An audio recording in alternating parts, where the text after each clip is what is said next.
నమస్తే, welcome to our channel. నేను పద్మిని. ప్రస్తుతంతో పాటు ప్రముఖ ఆధ్యాత్మికవేత్త, జ్యోతిష పండితులు, అమ్మవారి సేవకులు, దత్త గణపతి ఉపాసకులు మురళీధర్ శర్మ గారు మనతో పాటు ఉన్నారు. మాట్లాడదాం. నమస్కారం అండి. మహాదేవ.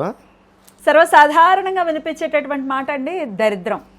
ఈ దరిద్రం అనే మాట ఊతపదంగా కూడా చాలా మందికి ఉంటుంది. దరిద్రంగా ఇలాగే దరిద్రంతో ఇబ్బంది పడటం అనేది అసలు దేన్ని బేస్ చేసుకుని చెప్పాలి? ఒక జన్మజాతకం చూసినప్పుడు ఏమంటే మీకు డెఫినెట్గా ఒక ఇంత ఆర్థికపరమైనటువంటి ఇబ్బంది రీత్యానే దరిద్రం అనేది వస్తుంది కదా కదా వన్ ఆఫ్ ద పాయింట్స్ అది. అట్లాగే అలవాట్ల రీత్యా కూడా దరిద్రం వచ్చే పరిస్థితి ఉంటుంది. ఒకవేళ మనం శుచిగా శుభ్రంగా లేవనుకోండి, అనారోగ్యం వస్తే దరిద్రం వస్తుంది ఆబ్వియస్గా కదా. ఇల్లు కూడా నీట్గా ఉండాలి. కొందరు అన్ని ఉన్నా దరిద్రంగానే ఉంటారు. దరిద్రంగా అది ఇంకా ఎలా చెప్పాలో తెలియదు. ఎట్లాంటి జన్మజాతకం చూసినప్పుడు ఎటువంటి కాంబినేషన్ దరిద్రానికి ఖచ్చితంగా మీకు దరిద్రంతో ఇబ్బంది పడుతున్నారు అని చెప్పే పరిస్థితి ఉంటుందా? మరి దీని నుంచి బయటపడాలంటే ఏం చేయాలి? అమ్మ, ఎప్పుడైనా కూడా జాతక పరంగా అనేటువంటిది ఖచ్చితంగా నేను చెప్తా, జాతకాన్ని చెక్ చేసుకోండి, మనం వెళ్ళే మార్గం సరైందా కాదా అనేటువంటి విషయాలను తప్పకుండా తెలుసుకొని ముందుకు వెళితేనే బాగుంటుంది. ఎందుకంటే మనకు తెలియకుండానే మనం ఉండేటువంటి పీరియడ్లో ఒక మాయలో పడిపోతాం. పోయి మనం వాస్తవానికి మనం బతుకుతున్నదే ఒక మాయ. ఇది మొత్తం ఇంకా ఎవరో ఒకరు వచ్చి ఈ మాయలో నుండి ఏదో బొందలోనో లేదా ఎన్నో దోయడానికే వాళ్ళు వస్తారు. అదేమిటి? ఆన్లైన్ పెట్టుబడులు, లేదా ఆన్లైన్ డబ్బులు తీసుకోవడాలో, లేదా ఎవరినైనా నమ్మి డబ్బులు ఇవ్వడమో, లేదా ఎవరినైనా నమ్మి మోసపోవడమో, లేదా నేను నిన్నే పెళ్లి చేసుకుంటాను, నేను తప్పకుండా అని చెప్పి కొన్ని రోజులు లీవింగ్గా ఉండి తర్వాత వదిలేయడాలో, వేరే వివాహం చేసుకోవడాలో చెప్పలేం. ఇవన్నీ వారి వారి జాతకరీత్యా కానీ కొన్ని మనం చేతులారా చేసుకునేటువంటివి ఇవి. ఉన్నది వ్యవస్థ ఇది ఇంతే. ఇప్పుడు త్రివిక్రమ్ గారు ఒక మాట అన్నాడు, శ్రీనివాస్ గారు, ఏది అదే ఆడియో ఫంక్షన్లో. ఒక మనిషి ఉన్నాడు, అరుగు బయట కూర్చున్నాడు. ఉదయం లేచి వాళ్ళ ఆవిడ ఏదో వండి పెట్టిందో అది తిన్నాడు, కూర్చున్నాడు, వచ్చిపోయేటువంటి జనాలను చూస్తున్నాడు. సాయంకాలం అయింది, టీ తాగాడు, మళ్ళీ చూస్తున్నాడు. రాత్రి అయింది, భోజనం చేసి పడుకున్నాడు. మళ్ళీ తెల్లారైంది, మళ్ళీ అదే పని చేస్తున్నాడు. అంటే ఒక మనిషి ఈ విధంగా బతకడం గొప్ప అంటే గొప్పే అని చెప్పిండు ఆయన. ఎందుకు అంటే నేననేది, ఉన్న దాంట్లో మనం సరిపెట్టుకొని ఉంటే సరిపోతుంది. లేని దానికోసం నువ్వు ఎప్పుడైతే ప్రయత్నం చేస్తావో, వాడికి కారు ఉన్నది నేను కొనుక్కోవాలి, వీనికి బండి ఉన్నది నేను కొనుక్కోవాలి, వాళ్ళకి ఇల్లు ఉన్నది నేను కొనుక్కోవాలి అనే ఆలోచన వీనికి ఏం లేవు. ఇక్కడ త్రివిక్రమ్ గారు చెప్పిన ప్రశాంతంగా ఉన్న డబ్బులలో ఆ ఇంట్లో వాళ్ళ భార్య ఏదైతే ఉండిందో అది బాధే.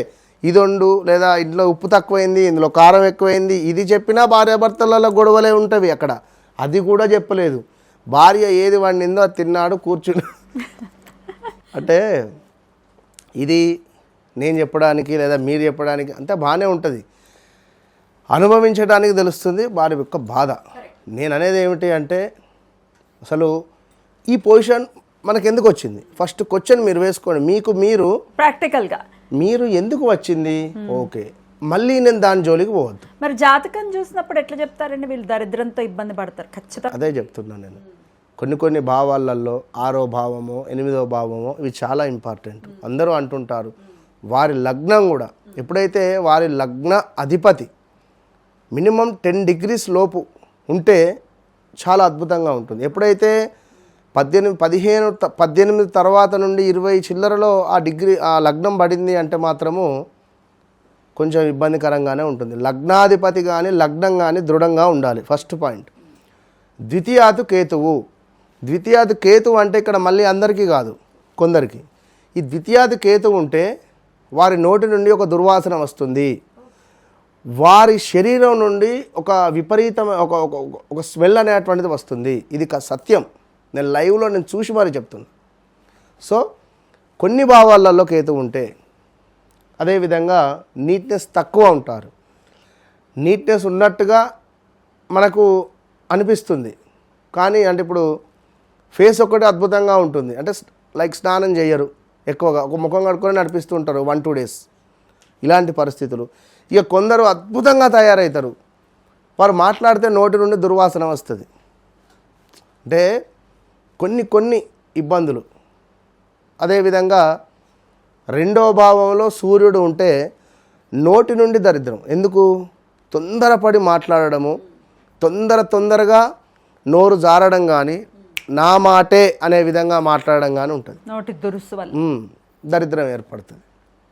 ఇట్లా ఓవరాల్గా చాట్ అనేటువంటిది అది చాలా ఉంటుంది. అందులో ఇక అష్టమ శనో లేదా 4వ భావంలో శనో ఏదైనా నేను అనేటువంటిది ఏమిటంటే మనకు మనము డెవలప్మెంట్ కావాలి, మనకు మనము ధైర్యంగా ఉండాలి. ఇందాక వీడియోలో చెప్పినట్టుగా మనకు మనం ఒక పావు గంట కూర్చోండి, నేను ఎందుకు ఇట్లా అయ్యాను, మరి నేను ఏం చేయాలి, నాకు ఏది సెట్ అవుతుంది అనేటువంటిది మనము చూసుకొని ముందుకు వెళ్ళాలి.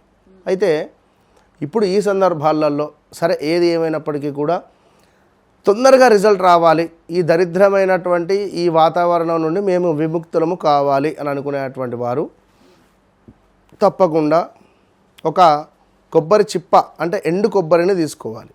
ఎండు కొబ్బరిని తీసుకొని అందులో గోధుమ పిండి, ఒక ప్లేట్లో కొంత గోధుమ పిండి, అదేవిధంగా కొంత శర్కర, అదేవిధంగా కొంత రైస్ను చిన్న చిన్న ముక్కలుగా చేసి రైసును, అదేవిధంగా బియ్యం రవ్వ రైట్ లైక్, అదేవిధంగా కొంత నెయ్యి, నువ్వులు, ఈ నువ్వులు తెల్ల నువ్వులు, ఈ యొక్క గోధుమ పిండి, అదేవిధంగా కొంత శర్కర పొడి కానీ శర్కర, బియ్యం రవ్వ కొంత నెయ్యి, వీటిని అన్నిటిని వేసి ముందుగా మంచిగా కలుపుకోండి.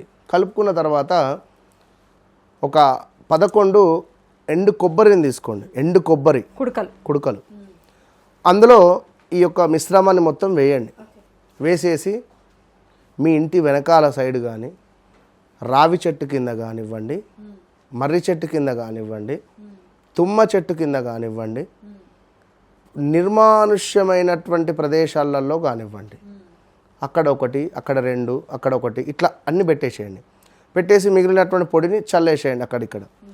చీమలకు మీరు ఒక ఇంటి నిర్మాణాన్ని ఇస్తున్నారు ఇక్కడ. దీని అర్థం చీమలు ఏవైతే ఉంటున్నాయో, చీమలకు ఎప్పుడైతే మీరు ఆహారాన్ని అందజేసి ఆ చీమలకు ఒక గూడును మీరు క్రియేట్ చేస్తున్నారో, దీనివల్ల తొందరగా మీ పనులు ముందుకు సాగడం కానీ, ఈ దరిద్రమైనటువంటి జీవితం నుండి ఏదైనా కొంత మంచి మార్పు అనేటువంటిది ఖచ్చితంగా మీకు వితిన్ 21 డేస్లోనే కనబడుతుంది. 100కు 200%.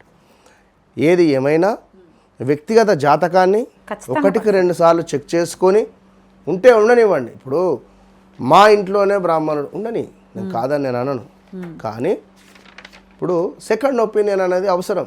ఇప్పుడు ఇవాళ ఉండేటువంటి పరిస్థితులలో చెప్పలేము ఎవరికి ఏ పవర్ ఉందో, ఎవరు ఎట్లాంటి వారో. లైక్ కనుక మీ మనసుకు ఎవరు నచ్చారు, నేను అని కాదు, ఎవరు నచ్చితే వారితో మాట్లాడి ఒకసారి చూడండి. దానివల్ల మీకు ఒక అద్భుతమైనటువంటి ఫలితం. ఇప్పుడు మొన్న ఒక ఆమె జర్మనీ నుంచి మాట్లాడింది. తనకు సుమారుగా వివాహము 2016లో జరిగింది, ఇప్పటి వరకు సంతానం లేదు. సో ఎవరో చెప్పారట, నీకు సంతాన యోగం లేదు అని చెప్పి, మీకు సంతానం కాదు అని. నేను ఒకటే విషయం చెప్పిన, రాబోయే ఒక 6 నెలలలో మీరు కన్సీవ్ అయినా లేదా అలాంటి సిమ్టమ్స్ మీకున్న నాకు మీరు ఫోన్ చేయండి, ఫోన్ చేస్తారు, ఇది రాసి పెట్టుకోండి డైరీలో అని చెప్పిన. ఎందుకంటే ఆ అమ్మాయికి సుమారుగా వివాహం అయినప్పటి నుంచి పంచమ భావము దృష్టి రాలేదు. పంచమ భావ దృష్టిపై గురువు యొక్క చూపు ఉంది. ఆ గురువుకు సంబంధించినటువంటి దశ ఇప్పటివరకు రాలేదు. ఆ పంచమ స్థానంలో ఉన్నటువంటి ఆ కుజుడు కానీ కేతువు కానీ కలిసి ఉండడం ద్వారా ఆ అమ్మాయికి బాగా ఇంపాక్ట్ అవుతున్నది. పీసీఓడి కానీ లైక్ ఇంకా స్టమక్ రిలేటెడ్ ఇష్యూస్ ఉన్నాయి. అయితే ఎప్పుడైతే దానిపైన శుభగ్రహాల దృష్టి పడుతుందో కంపల్సరీ అవుతుంది.